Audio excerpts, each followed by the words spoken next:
Hey, it's Jonathan Merkel here, band director at Providence, and we're going to be looking at how to do a little DIY PPE in the music classroom. So I like to save money.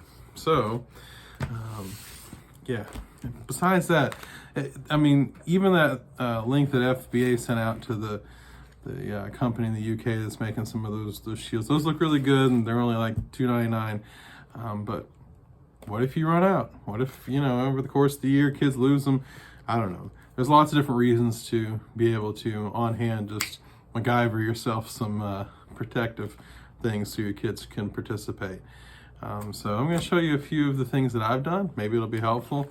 So I made one of the Flute Shields. I cut this off of just a folder, but I actually found, here we go, report covers, which you can get a pack of 6 here at Walmart for, I don't know, $1, something like that.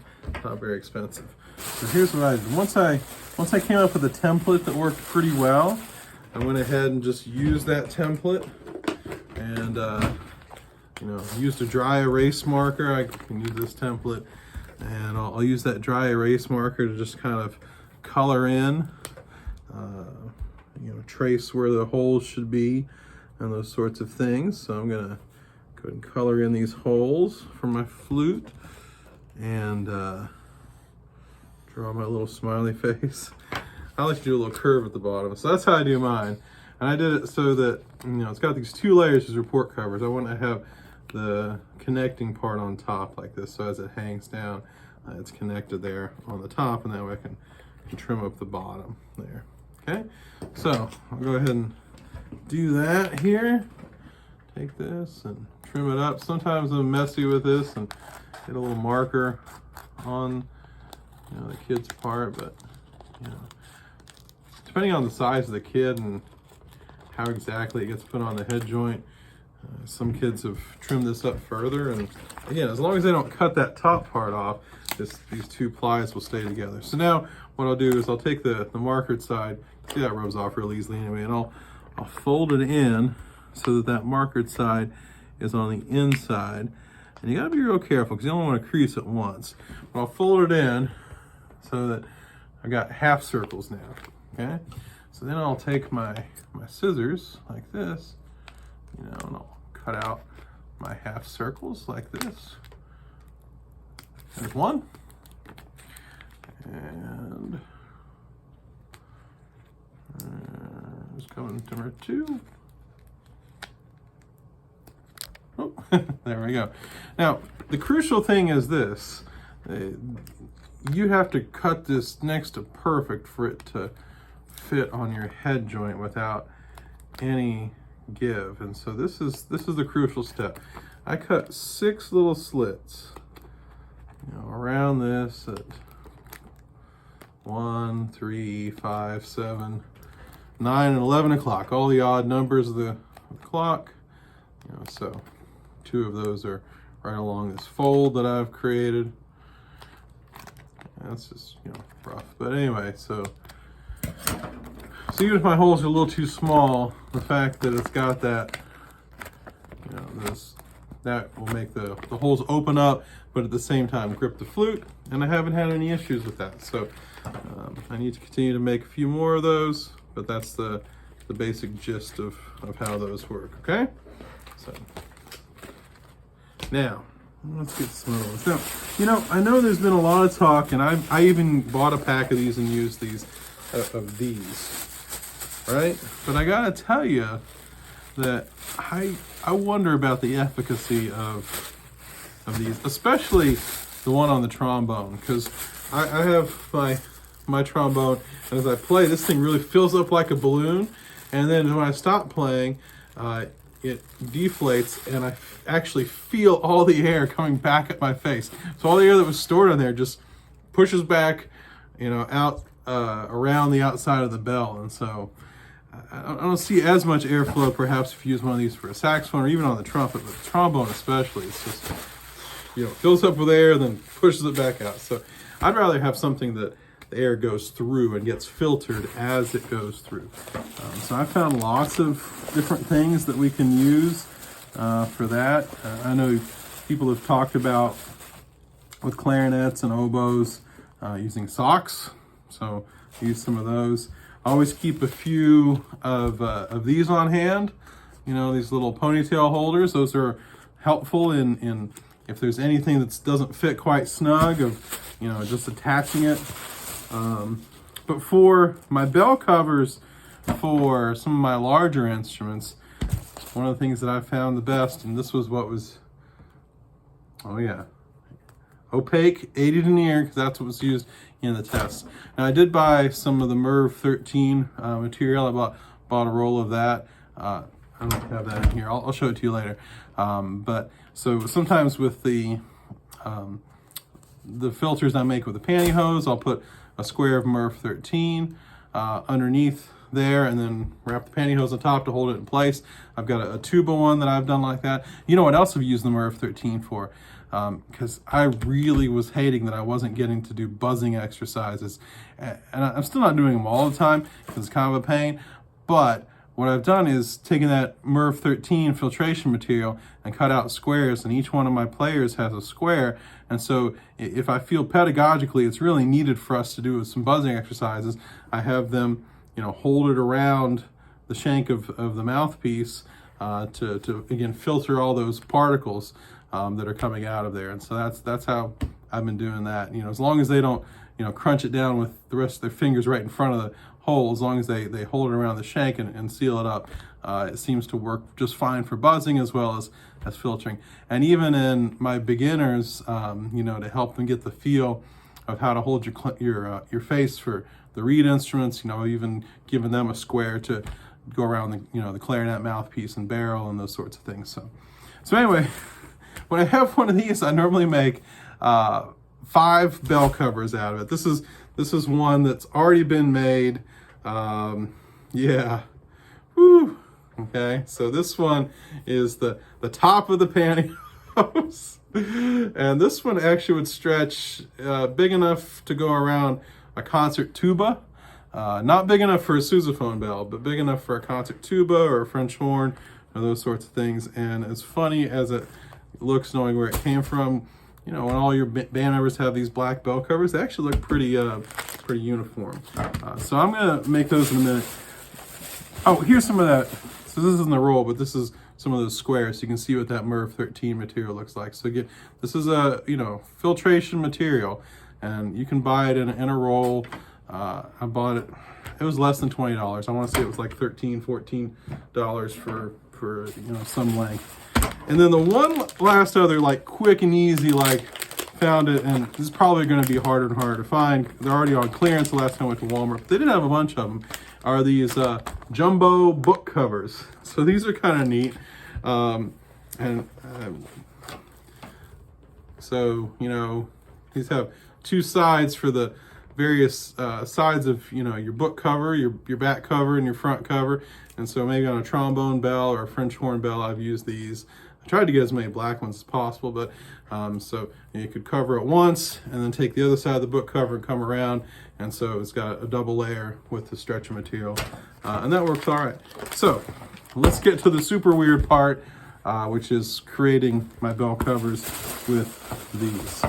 And I know I've got more of these other than just these 3, but these 3 will be enough for me to show you how we do it. Okay, so here's what I do. Go ahead and open up this pair of pantyhose. Don't do this in front of your kids. This is weird enough to do by yourself. Okay, just don't. So I've had some kids in the past few days who are like, Mr. Merkel, I lost my bell cover, and I'm like, you know, I usually have something else on hand, even if it's a temporary solution to help them out before I make another one of these, because I'm not going to cut this in front of the class. So kind of the first thing I do is usually out of the bottom here. I don't remember, did I get 2 or 3? I might have to go get the one off my trumpet. So I think think what I did, if memory serves me right, is I take these pantyhose here. I've got the leg stretched out, and I'm gonna kind of do it in thirds here. So if I think, you know, about here, I'll pull this down for just a second. So will that work? Maybe. All right, so I've got my pantyhose here, and going up to, you know, that's where the leg stops. So I want to kind of get this into thirds, right? And so I need to go maybe there, and then there, and that's gonna be thirds. Okay. So first, this is the easy one to make, right? You just cut this part off, and that's your first one right there. Okay. Doesn't have to be too long. You know, one of the biggest pains with these things is that while you're, especially for me, because I like to have all my instruments out on stands, and some of my instruments don't fit on the stands very well now that they've got a bell cover on, you know. So I normally have right next to me my trumpet, my trombone, my flute, my clarinet, and I've had to modify how I have those set out. All right, so that gives you a length about like this, about I don't know, 9 inches long or so, and that's more than enough to do a nice bell cover with it. Okay, so that's number one. The easy one is at the foot. Okay, then you've got this length next, and you know, I'm trying to remember. It's been a little while. I might have even done more. I may have done 3 per leg instead of just 2 per leg. I was about to do 2 per leg. I think I might have even done more than that. So I'm looking at how long this is, and yeah, I definitely did. So I think I maybe even made this one shorter before, because it didn't even need to be that long. Yep. I don't know why I messed it up on the video. So, you know what? It's all right. I've got a second leg to this pantyhose. We're gonna go again. That's right. So the bottom, actually, it doesn't need to be 9 inches long. Probably only 4 or 5 will do. And that's enough.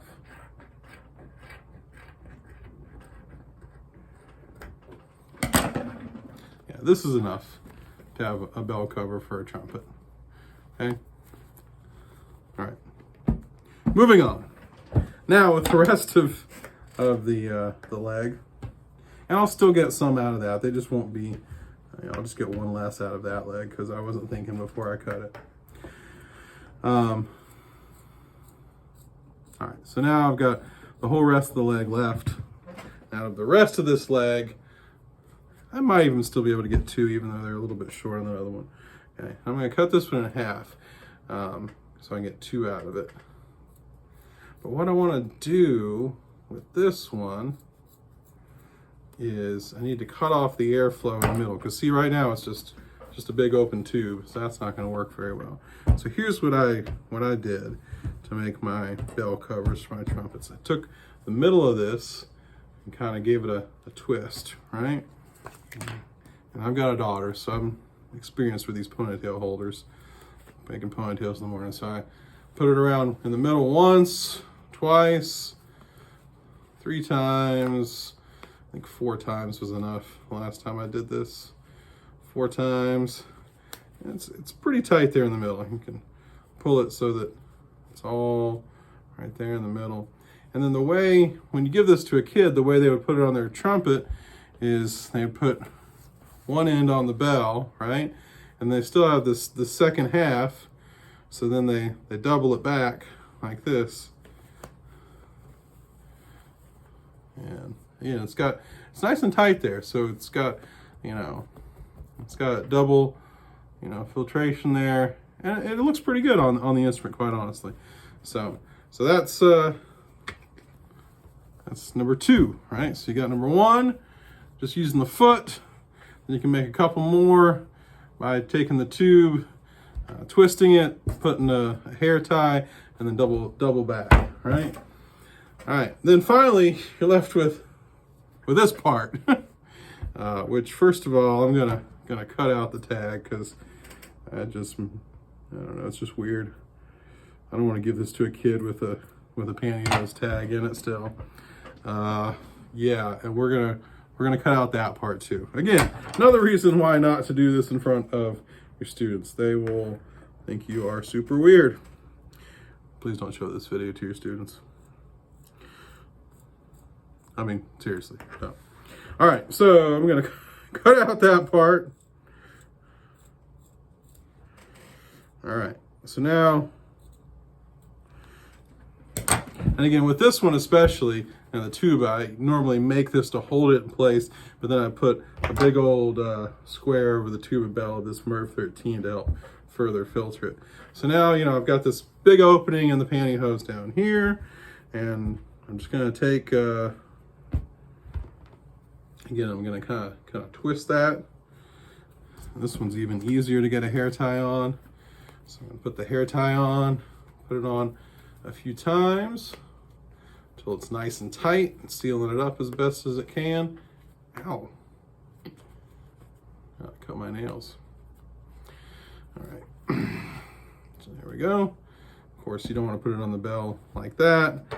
You're gonna put it on the bell like this so that it looks a little more normal on the outside. So, all right, why don't I walk you guys out of my office here and show you some completed ones that I'm using, okay? Better get my mask on.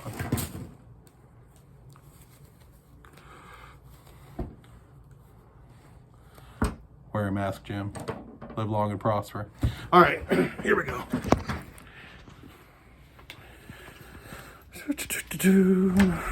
All right. Sorry about my thumb in front of the camera there. That wasn't very good. Very good video. Oh, we got some presents. Some packages have arrived while I've been away. Come on, over there. Oh, well. All right, so here's one of my tubas. You can see my pantyhose have got a little bit of a run in them over time. But you can see the bell cover, right? I've got one of my student tubas over here, the similar type thing, right? It's got the pantyhose and you can see the MERV 13 material that we've wrapped there. Let's see, what else? My trumpet doesn't currently have a bell cover. Oh, here's the flute thing. See, works just fine. Again, you can trim it up further and it costs way less. My clarinet kind of balances on here. I gotta tell you, whenever you pick up the clarinet to play, if it's been on one of those things, go ahead and let that sock hang out. If it's stuffed up in your bell, you're not gonna be able to play any of the notes, the long notes, the B's and the C's and those sorts of things. My trombone, don't rag on the fact that I have a P bone.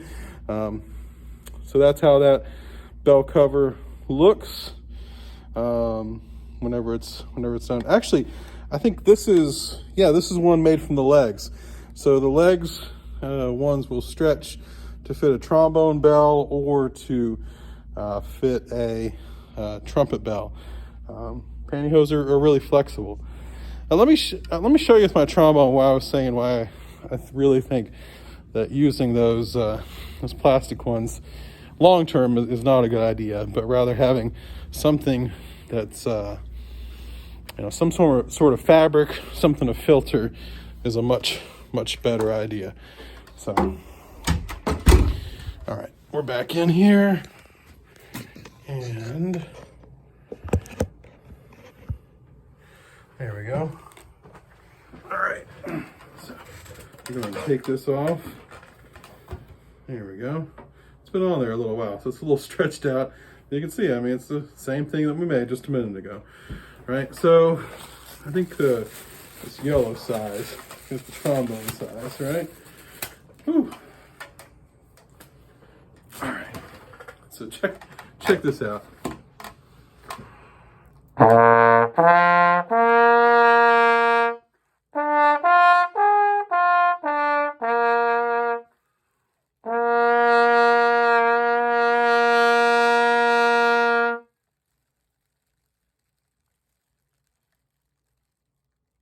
And so right right there as it's deflating, I'm feeling the air.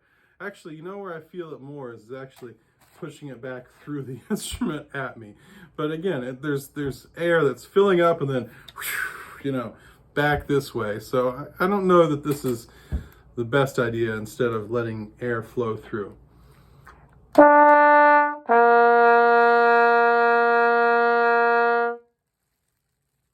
I can feel a lot coming out here as that goes back. All right, so that's my 2 cents for what it's worth.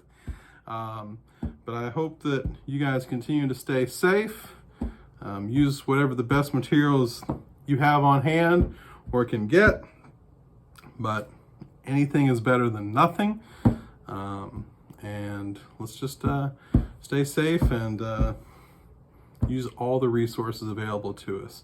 But I know that, like I said, I've already had some kids lose their stuff, and so I don't want to have to always be buying all these extras if I don't have to. So this is kind of what I'm doing. All right, I've rambled on enough. Hopefully this was helpful. Have a great day.